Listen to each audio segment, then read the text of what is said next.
Hi friends, welcome to farmer guide. ఈ వీడియోలో మనం వరిలో అధిక పిలకలు ఏర్పడడానికి, గింజల నాణ్యత పెరగటానికి, ఇంకా ఎన్నో రకాల ఉపయోగాలు ఉన్నటువంటి ఆవశ్యక పోషకాలలో ఒకటైనటువంటి సల్ఫర్, దీని ప్రాధాన్యత, దీని లోపం వల్ల వరిలో దిగుబడిలో వచ్చేటువంటి లాభ నష్టాల గురించి తెలుసుకుందాం. వరిలో అధిక దిగుబడిని ప్రభావితం చేసేటువంటి పోషకాలలో నైట్రోజన్, ఫాస్ఫరస్, పొటాషియం తరువాత ముఖ్యమైనటువంటి నాలుగవ పోషక మూలకం సల్ఫర్. సల్ఫర్ అనేది వరిలో మొక్కల ఆరోగ్యకరమైనటువంటి పెరుగుదలకు, ఎక్కువ క్వాలిటీతో కూడినటువంటి అధిక దిగుబడి కోసం కావాల్సినటువంటి పోషక ఎరువు. సల్ఫర్ లోప లక్షణాలు, symptoms. First, young leaves turn pale green to yellow. లేత దశలో ఆకులు లేత ఆకుపచ్చ రంగు నుంచి పసుపు రంగులోకి మారిపోతాయి. లేత ఆకులు అన్నీ కూడా పసుపు రంగులోకి మారిపోతూ ఉంటాయి. ఈ విధంగా మారటానికి సల్ఫర్ లోపం అనేది ప్రధాన కారణం. సల్ఫర్ లోపం ప్రధానంగా లేత ఆకుల్లోనే ఎక్కువగా కనిపిస్తూ ఉంటుంది. Next, stunted growth. మొక్కల ఎదుగుదల ఆగిపోతుంది. మొక్కలు ఎదుగుదల లేకుండా పొట్టిగా పలుచగా తయారవుతాయి. Next, poor tillering. ప్రాథమిక దశలో పిలకలు ఏర్పడకపోవడం వల్ల పిలకల సంఖ్య అనేది తగ్గిపోతుంది. కాండం బలహీన పట్టడం వల్ల మొక్కలు వాలిపోతూ ఉంటాయి. Next, lower yield. Sulphur deficiency వల్ల మొక్కలు ఫ్లవరింగ్ స్టేజ్కి రావడం అనేది ఆలస్యం అవుతుంది.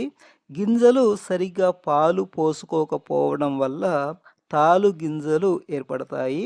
గింజల క్వాలిటీ తగ్గిపోతుంది. ఫలితంగా దిగుబడి తగ్గడం మరియు మార్కెట్లో రేటు కూడా నష్టపోవాల్సి వస్తుంది.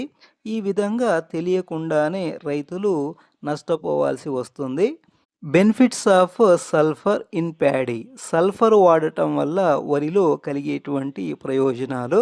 ఫస్ట్, సల్ఫర్ అనేది మొక్కలు యూరియాలోని నత్రజనిని అధికంగా సరిగ్గా ఉపయోగించుకునేలాగా చేస్తుంది. Next, improves growth and tillering. మొక్కలు ఆరోగ్యంగా పెరిగేలాగా మరియు అధిక సంఖ్యలో పిలకలు ఏర్పడేలాగా సల్ఫర్ అనేది చేస్తుంది. Next, stress tolerance. మొక్కల వ్యాధి నిరోధక శక్తి పెరగడానికి సల్ఫర్ అనేది ఉపయోగపడుతుంది. నీటి ఎద్దడి నుంచి, ఉష్ణోగ్రతల్లో అకస్మాత్తుగా వచ్చేటువంటి మార్పుల నుంచి వివిధ రకాలైనటువంటి వ్యాధుల బారిన పడకుండా తట్టుకునేటువంటి సామర్థ్యాన్ని మొక్కలకు అందిస్తుంది. నెక్స్ట్, సల్ఫర్ అనేది మొక్కల్లో కిరణజన్య సంయోగ క్రియ, ఫోటోసింథసిస్ ఎక్కువగా జరిగేలాగా చేస్తుంది. దీనివల్ల కార్బోహైడ్రేట్స్ అంటే పిండి పదార్థం ఎక్కువగా ఉత్పత్తి జరుగుతుంది. దీనివల్ల గింజల్లో పిండి పదార్థాల యొక్క స్థాయి పెరిగి దిగుబడి పెరిగేటువంటి అవకాశం ఎక్కువగా ఉంటుంది. Next, grain quality and yield. మంచి రంగు, నాణ్యత కలిగినటువంటి గింజలు అధిక దిగుబడి పొందడానికి సల్ఫర్ అనేది చాలా బాగా ఉపయోగపడుతుంది. సల్ఫర్ వాడవలసినటువంటి సరైనటువంటి సమయం. నాటు వేయడానికి ముందే సల్ఫర్ని చల్లుకోవడం అనేది ఉత్తమమైనటువంటి మంచి పద్ధతి. సల్ఫర్ వివిధ రకాల రూపాల్లో వాడుకోవచ్చు. జిప్సమ్, దీంట్లో కూడా సల్ఫర్ 11% వరకు ఉంటుంది. జిప్సమ్ను చివరిసారి పొడి దిక్కులో చల్లుకోవాలి. దాని గురించి వివరాలు ఇంతకు ముందు వీడియోలో ఉన్నాయి, గమనించగలరు. రెండవది SSP, single super phosphate.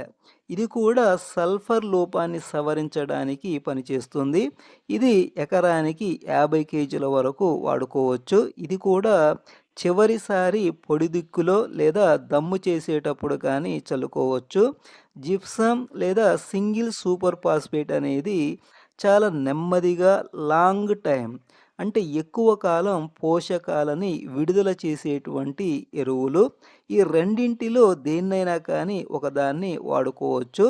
Sulphur అనేది పెట్టుబడి ఖర్చును తగ్గించి లాభదాయకంగా అధిక దిగుబడిని పొందేలాగా చేస్తుంది. కాబట్టి ముందుగానే దీనికి సంబంధించినటువంటి తగిన చర్యలని చేపట్టండి.